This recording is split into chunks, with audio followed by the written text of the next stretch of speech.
Kompas Petang kami lanjutkan bersama saya Cindy Permadi. Saudara, selain Hasto, KPK telah menetapkan satu tersangka lain, Doni Tri Istiqomah. Hingga saat ini KPK telah menetapkan 6 tersangka dalam kasus ini. Dalam kasus pelarian Harun Masiku, KPK tak hanya menetapkan Sekjen PDI Perjuangan, melainkan juga menetapkan Doni Tri Istiqomah yang disebut Ketua KPK sebagai orang kepercayaan Hasto. Doni Tri sebelumnya telah diperiksa KPK dalam kasus Harun Masiku.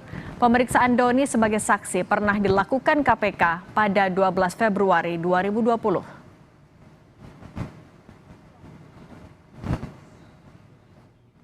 Saat proses penyidikan terhadap perkara HM dan upaya pencarian DPO HM ini dilakukan secara sangat serius, juga dilakukan tidak mengenal waktu, bahkan banyak melakukan koordinasi dengan berbagai pihak. Penyidik menemukan adanya bukti keterlibatan saudara HK yang bersangkutan selaku Sekjen PDI Perjuangan dan saudara DTI selaku orang kepercayaan saudara HK dalam perkara dimaksud. Saat diperiksa KPK pada Februari 2020 lalu, Doni Tri Istiqomah mengaku pernah dititipi uang senilai 400 juta rupiah. Doni membantah uang tersebut berasal dari Hasto, melainkan dari Harun Masiku.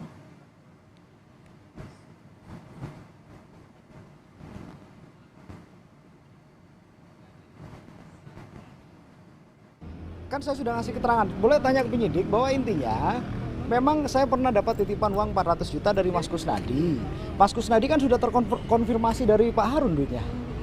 Kan ada dua itu Mas, satunya dari Pak Harun, yang Pak Harun diberikan ke Riri, terus kemudian ke Mas Doni, ada juga yang dari Mas Hasto. Saya tidak tahu, jadi begini intinya, pernah Mas Kusnadi nitip uang untuk Pak Saiful ke saya. Dan kan sudah terkonfirmasi juga bahwa uang yang dari Mas Kusnadi yang dititipkan saya untuk Pak Saiful itu kan dari Pak Harun. Bukan dari Mas Hasto itu ya? Oh saya nggak ada, nggak mungkin lah Sekjen gempol-gempol bawa uang kan. Bukan kas.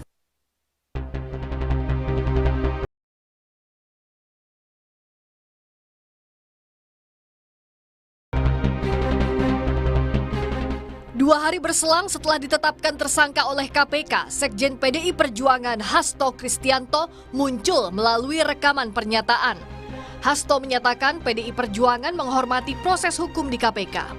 Hasto juga menekankan PDIP adalah partai yang menjunjung tinggi supremasi hukum. Sebelumnya, 24 Desember lalu, Komisi Pemberantasan Korupsi menetapkan Hasto sebagai tersangka kasus suap dan perintangan penyidikan Harun Masiku. Terima kasih seluruh masyarakat Indonesia yang saya cintai dan banggakan. Setelah penetapan saya sebagai tersangka oleh KPK, maka sikap dari PD Perjuangan adalah menghormati keputusan dari KPK. Kami adalah warga negara yang taat hukum. PD Perjuangan adalah partai yang menjunjung tinggi supremasi hukum. Selain kasus suap untuk memuluskan pergantian antar waktu Harun Masiku, Hasto Kristianto juga dijerat dengan pasal perintangan penyidikan. Beberapa peran Hasto Kristianto dalam upaya merintangi penyidikan kasus Harun Masiku dijabarkan Ketua KPK Setio Budianto. Salah satunya, Hasto memerintahkan pegawainya agar Harun Masiku merendam ponsel di dalam air dan segera melarikan diri. Pada tanggal 8 Januari 2020 pada saat proses tangkap tangan oleh KPK, saudara HK memerintahkan salah satu pegawainya di Jalan Sultan Syahrir yang biasa digunakan sebagai kantor untuk menelpon kepada HM dan memerintahkan supaya merendam HP dalam air dan segera melarikan diri. Bahwa pada tanggal 6 Juni 2024, sebelum saudara HK diperiksa sebagai saksi oleh KPK, saudara HK memerintahkan kepada salah satu pegawainya untuk menenggelamkan HP yang dalam penguasaan pegawai tersebut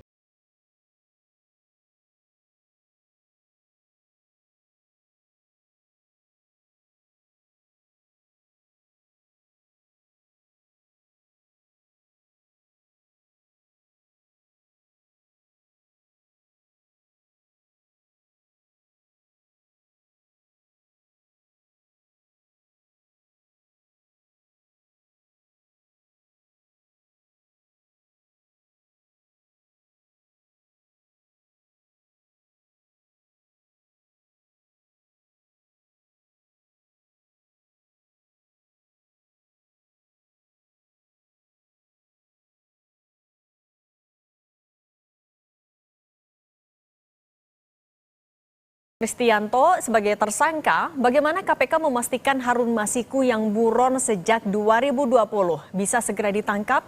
Kita bahas bersama Saud Situmorang, pimpinan KPK periode 2015-2019. Pak Saud, selamat petang, apa kabar? Kabar baik, selamat petang kembali. Pak Saud, ini kan ada 2 tersangka yang sudah ditetapkan oleh KPK. Hasto Kristianto, Sekjen PDIP, dan orang kepercayaannya, Doni Tri Istiqomah. Bagaimana KPK bisa memanfaatkan ini sebagai pintu masuk menemukan Harun Masiku, tapi dalam waktu dekat? Ya, Mbak Cindy, kalau kita mau bicara bagaimana sebenarnya case ini 4 tahun kan kayaknya internasional banget gitu ya. HM itu bisa kok sampai KPK kesulitan mencari posisinya gitu. Sehingga kalau kita melihat apakah kemudian ini HK menjadi pintu masuk untuk kemudian bisa mencari di mana posisi, bisa saja itu menjadi pintu masuk. Tetapi kalau kita mau katakan bahwa case ini dari awal memang sangat ruwet dari awal, quote and quote, dibuat ruwet gitu ya. Kasusnya sederhana ya. OTT itu sederhana, barang buktinya juga sederhana. Terus HK sendiri kan tahun 2020 sudah disebut-sebut. Tapi kemudian menjadi ruwet dan lari kemana-mana sehingga sulit dibedakan antara penegakan hukum dan katakanlah politisasi daripada seseorang yang terkait dengan high profile person di partai politik, ya itu memang bisa kita terima gitu. Jadi artinya gini, kalau kita cari bahwa ini politisasi, iya. Kalau kita cari ini murni penindakan hukum, iya. Tapi dia menjadi ruwet karena dari awal itu memang terjadi apa yang kita sebut sebagai berupaya untuk pengaburan. Dan itu yang terlihat juga di KPK disampaikan ada upaya obstruction of justice. Tapi kalau kita mau lihat secara keseluruhan case ini kan tidak hanya obstruction of justice, politisasi, dan penegakan hukumnya. Carut marut ini kan dimulai dari kenapa undang-undang KPK itu diganti sehingga kemudian terjadilah pimpinan KPK yang tidak tegas, yang menurut saya pimpinan KPK waktu itu berpotensi juga untuk menghalang-halangi penyidikan juga, termasuk umpamanya peristiwa yang terjadi di PT IKA itu kan sebenarnya menghalang-halangi penyidikan.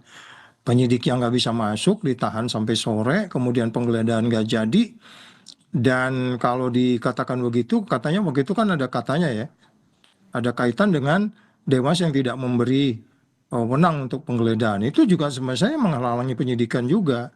Jadi ruwetnya kasus ini kan sebenarnya itu lebih kepada internal KPK awalnya. Kalau mereka independen nggak juga kayak begini. Ini simpel kok kasusnya. Sehingga kemudian sampai hari ini kan case ini dibawa kemana-mana. Kaitan dengan pilkada, kaitan dengan pilpres. Ya itulah politik kita. Kalau pemberantasan korupsi tidak dilakukan dengan upaya yang adil, bermanfaat, dan menunjukkan kepastian hukum gitu Mbak Cindy. Nah Pak Saud, tapi apakah ada keyakinan pimpinan KPK yang baru bisa mengurai keruwetan yang tadi Anda sampaikan? Apalagi juga sekaligus bisa menunjukkan ke publik kalau ya ini memang ada kasus hukum yang sedang ditangani. Ya dia harus menunjukkan dong. Harus menunjukkan bahwa ini kasus yang sudah 4 tahun didalamin. Sebenarnya kalau memang dia bicara bahkan tidak memberi waktu Hasto dalam beberapa minggu-minggu penting buat dia pribadi berhadapan dengan Tuhannya gitu ya. Itu kan kok kayaknya sepertinya mau gimana gitu. Kalau memang dia ingin buru-buru membuat suatu sprindik atau katakanlah memastikan bahwa sudah 2 cukup bukti yang cukup untuk kemudian membahas atau ke depan pengadilan yang bebas, bermanfaat dan adil itu ya jangan lama-lama, udah dicepetin aja gitu. Bila perlu ya P21 tahap 2 atau tahap 2 berikutnya ya bila perlu ya minggu depan gitu. Sehingga kemudian kasus ini nggak lari kemana-mana kayak menyandera sistem perpolitikan nasional. Kita jangan menuduh bahwa PDIP tidak sistem politik. Ini PDIP harus dianggap sebagai sistem politik. Saya nggak ada urusan dengan PDIP ya. Tetapi kalau kita begini cara kita membina partai politik dengan tokoh-tokohnya, ini kan jadi serangan balik terhadap pemberantasan korupsi, serangan balik terhadap pertumbuhan demokrasi. Jadi makanya kembali lagi itu yang disebutnya perlunya wisdom di dalam pemberantasan korupsi. Anda tidak hanya bicara Anda bisa kerjakan sendiri, karena yang persepsi korupsi 3-4 itu menunjukkan bahwa Anda itu nggak bisa berdiri sendiri. Itu sebabnya ada sistem yang harus Anda patuhin, gitu Mbak Cindy. Oke, Pak Saud, kalau kita mundur juga ke 2011, sebenarnya KPK berhasil menangkap Nazarudin yang saat itu ada di luar negeri. Sementara ini kasus Harun Masiku sudah mau 5 tahun sebentar lagi. Apa yang membedakan dua penanganan kasus ini? Apa yang membuat ini juga lebih sulit tampaknya? Iya, karena pemberantasan korupsi ke ujung dunia manapun Anda mencari, pasti itu ada kaitan dengan pimpinan nasionalnya. Ketika itu kan message pimpinan nasionalnya jelas. KPK nggak ada uangnya, udah lu sewa aja pesawat, cari itu orang kemana gitu. Jadi orkestrasinya kan kita tahu 10 tahun terakhir kan carut marut setelah undang-undang KPK itu dibuat. Nah kemudian masuk pemerintahan baru sekarang ini, dia harus lebih wise, lebih wisdom untuk melihat bahwa politik is politik, penegakan hukum. Kenapa izin berbaur? Ya karena memang ada cawe-cawe, itu pasti. Ketika ada cawe-cawe dalam penegakan hukum, apalagi itu mengkait orang-orang high profile person di partai politik, pada bagian lain saat ini juga mereka merupakan bagian check and balance dari pemerintah, katakan tidak masuk dalam koalisi. Jadi jangan salahkan rakyat kalau ada framing seperti itu. Oleh sebab itu Mbak Cindy kan di bagian udah depan tadi bilang bahwa ini kan persoalan membangun kepercayaan. Mau nggak membangun kepercayaan KPK? Mau nggak membangun kepercayaan pemberantasan korupsi di Indonesia sehingga indeks persepsi korupsi kita nggak stay di 3-4 itu? Analisis saya kita jatuh di bawah 3-4 itu nanti ke depan kalau cara kita begini memberantas korupsi yang campur baur antara politik dengan penindakannya. Karena apa? Karena memang datang dari orkestrasi yang tidak baik dilakukan oleh kepemimpinan nasional saat itu. Nah ini tantangan buat pemerintahan baru Mas Indi. Oke, Pak Saud, kalau kita lihat juga kan KPK selain mengajukan pencekalan Hasto Kristianto juga Yasona Lawli. Kalau dari pemeriksaan kemarin katanya diperiksa sebagai Ketua DPP PDIP dan juga Menkumham. Pencekalan ini kalau Anda lihat sebenarnya informasi apa yang bisa didapatkan KPK dari Yasona Lawli? Kita nggak paham ya, karena waktu dia keluar itu kalau tidak salah yang saya tangkap di media itu dia nggak ditanya-tanya soal Harun. Berarti ada case lain barangkali. Saya nggak tahu. Tetapi kalau kemudian ada kaitan dengan kasus Harun dan kasus HK ini, ya tentu nanti kan di situ kita nggak boleh abuse, karena bagaimanapun kan kalau dia bicara pasal 55 kan di situ menegaskan seseorang berbuat apa di kasus ini, dia menyuruh atau memerintahkan atau apapun bentuknya. Nah itu kita hargai saja proses itu. Jadi artinya apakah itu ada case langsung dengan ini atau tidak, itu penyidik yang lebih tahu, kita nggak memahami konstruksi kasusnya. Tapi bagaimanapun kalau kita bicara bagaimana hukum yang pasti, hukum yang adil, hukum yang bermanfaat itu ya tentunya KPK penyidiknya harus melihat ini lebih komprehensif. Dan ya pastilah mereka beranggapan bahwa ada 2 bukti yang cukup untuk kemudian didalami sehingga kemudian dia harus mencekal. Kalau enggak apa alasan dicekal? Kasus ini ada case lain kita kan nggak tahu Mbak Cindy ya. Jadi kita tunggu saja gitu Mbak. Pak Saud, tapi kalau misalnya bagaimana kita bisa mengukur keberhasilan penuntasan kasus ini? Apakah sampai Harun Masikunya tertangkap atau justru ya semakin banyak yang bisa diungkap oleh KPK, semakin banyak juga yang bisa ditetapkan sebagai tersangka, atau gimana sih mengukur keberhasilannya? Ya bagaimanapun kan pemberantasan korupsi itu kan selalu diukurnya itu dari 5 hal ya. Anda transparan nggak? Ini kan dari awal kita melihat ini udah memang ruwet dari sisi transparansinya, dari sisi akuntabelnya, ya kan? Itu nggak akuntabel benar kan? Itu ada kaitan dengan Dewas, ada kaitan dengan pimpinan KPK waktu itu, ada kaitan dengan penyidik yang terkesan kok nggak bisa independen kemudian meyakinkan pimpinan. Kan biasanya penyidik yang memberitahu ke pimpinan, Pak ini buktinya cukup, kita besok expose ya. Oke, itu sekretaris pimpinan tentukan kita besok expose nih kasus ini. Kan kita nggak dengar itu karena kan nggak dilakukan dan transparan dan seterusnya. Baru kalau kita bisa transparan, syarat berikutnya kan kita nggak boleh konflik of interest. Kasus ini dari awal kan sangat syarat dengan konflik of interest banyak orang gitu ya. Baru kemudian bagaimana seperti TV atau masyarakat sipil didorong untuk mengawasi kasus ini. Terus kemudian melindungi orang-orang juga yang punya passion untuk pemberantasan korupsi, ya kan? Jadi artinya makanya beberapa bekas-bekas mantan pegawai KPK kan mengungkap juga ke publik ketika dia di KPK, kami dengar kayaknya ini begini, kayaknya begini. Itu peran serta seperti itu, potongan-potongan informasi itu menjadi ukuran apakah kasus ini akan menjadi lebih cepat. Kita tunggu nanti. Jadi kita tunggu lihat apakah ini dalam tempo beberapa minggu ke depan akan segera dilimpahkan sehingga kemudian Hasto tidak diterkatung-katung. Dia secara gentle sudah mengakui kok dalam expose-nya, oke, siap, saya akan hadapi, dan kemudian dilakukan pre-trial dan seterusnya.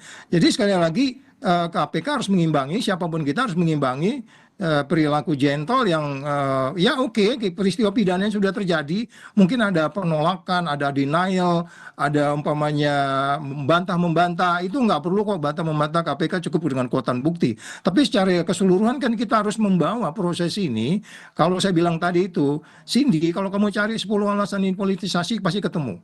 10 alasan bahwa ini murni penegakan hukum pasti ketemu. Jadi ini ruwetnya ini kan karena memang di awal itu KPK tidak prudent di dalam melaksanakan operasi tangkap tangan untuk kemudian selesai dibawa ke pengadilan semuanya yang terkait. Gitu Mbak Cindy. Oke, mengurai keruwetan kasus Harun Masiku ini jadi PR. Terima kasih Pak Saud Situmorang, Komisioner KPK 2015-2019 sudah berbagi di Kompas Petang. Sehat selalu Pak Saud.